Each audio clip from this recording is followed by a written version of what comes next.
బింబిసార వంటి super success తరువాత నందమూరి కళ్యాణ్ రామ్కి అమిగోస్ రూపంలో మరో ఫెయిల్యూర్ ఎదురైంది. ఈ నేపథ్యంలోనే మరో సాలిడ్ సక్సెస్ కోసం డెవిల్ చిత్రంలో నటించాడు కళ్యాణ్ రామ్. అభిషేక్ నామా స్వీయ దర్శకత్వంలో నిర్మించిన ఈ చిత్రంలో సంయుక్తా మీనన్ హీరోయిన్ గా నటించగా మాళవికా నాయర్ కీలక పాత్రలో నటించింది.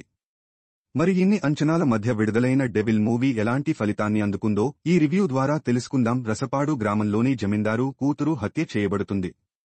ఈ హత్య కేసులో ముద్దాయిగా జమీందారుని పోలీసులు అదుపులోకి తీసుకుంటారు.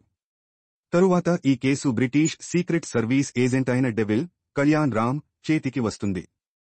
ఇక్కడే డెవిల్ కి నేషద సంయుక్త మీనన్ పరిచయం అవుతుంది. ఇక డెవిల్ రసపాడు గ్రామంలో ఇన్వెస్టిగేషన్ స్టార్ట్ చేశాక ఈ కేసులో ఒక్కో చిక్కుముడి వీడుతూ చివరికి నేతాజీ సుభాష్ చంద్రబోస్ నుండి వచ్చిన ఒక సీక్రెట్ కోడ్ వరకు కథ వెళ్తుంది.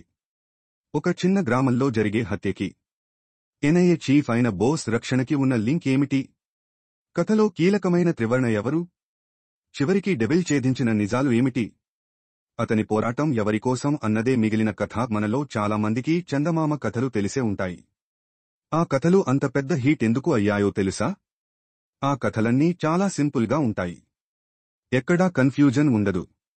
ఈ సక్సెస్ ఫార్ములా సినిమా కథలకి వర్తిస్తుంది. కానీ డెవిల్ మూవీ ట్రాక్ తప్పింది ఇక్కడే. 2 సినిమాలకి సరిపడే కథని ఒకటిగా చేసి సినిమా ఆశాంతం స్టోరీ టెల్లింగ్ లా చెప్పుకుంటూ పోవడంతో డెవిల్ సగటు ఆడియన్కి భారంగా మారిపోయింది. డెవిల్ మూవీ 1940 నేపథ్యంలో సాగే డ్రామాగా మొదలవుతుంది. తరువాత ఇది ఓ క్రైమ్ ఇన్వెస్టిగేషన్ థ్రిల్లర్గా మారుతుంది. అక్కడ నుండి ఒక్కసారిగా స్వాతంత్రం, సుభాష్ చంద్రబోస్, ఆజాద్ హింద్ ఫౌజ్ అంటూ ఎన్నో టర్న్స్ తీసుకుంటుంది.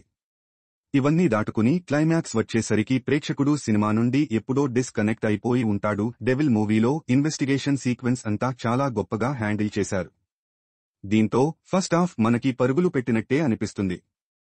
కానీ ట్విస్టులు రివీల్ అవుతున్నా కథ ముందుకి పోకపోవడం, అనవసరంగా వచ్చి పడే పాటలతో ఫ్లో దెబ్బతిన్నట్టు అనిపిస్తుంది. ట్విస్ట్ కోసం హీరో క్యారెక్టర్కి జస్టిఫికేషన్ లేకుండా చేశారు. దీంతో హై వోల్టేజ్ యాక్షన్స్ సీక్వెన్స్ లతో తెరకెక్కించిన ఇంటర్వెల్ ఫైట్లో పూర్తిగా ఎమోషన్ మిస్ అయిపోయింది. అయితే మంచి డైలాగ్స్, ట్విస్ట్లతో కూడిన investigation scenes, Satya comedy, Samyuktha Menon glamour Devil first half pass చేసేశాయి. డెవిల్ సెకండ్ హాఫ్లో స్టోరీ స్పాన్ చాలా ఎక్కువ అయిపోయింది.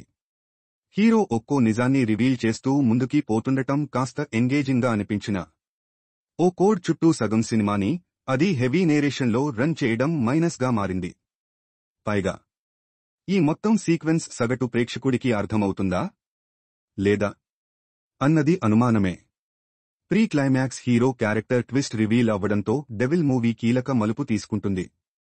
అయితే అప్పటికే జరగాల్సిన నష్టం జరిగిపోయింది. కాకుంటే సుభాష్ చంద్రబోస్ క్యారెక్టర్ చుట్టూ ఇంతటి ఫిక్షన్ కథని అల్లిన రైటర్ తెలివిని ఒక్కసారైనా మెచ్చుకుని తీరాల్సిందే. కథ ఎంత బలంగా ఉంటే కళ్యాణ్ రామ్లోని నటుడు అంత గట్టిగా బయటకి వస్తుంటాడు. బింబిసారతో ఈ విషయం స్పష్టంగా అర్థమయ్యింది.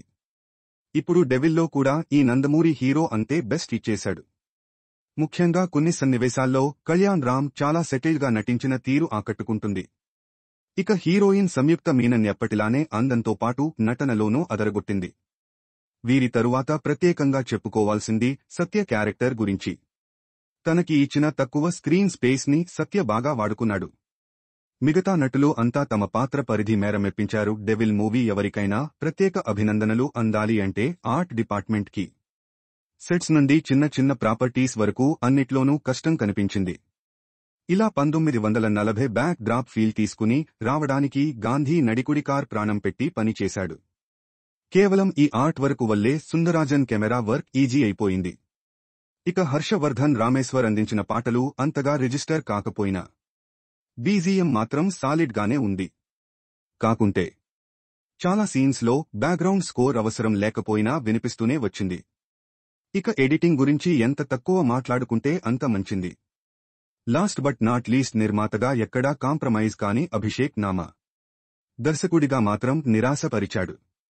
ఓ పెద్ద కథని అభిషేక్ నామా సరిగ్గా డీల్ చేయలేకపోయారన్న విషయం స్పష్టంగా అర్థమవుతోంది.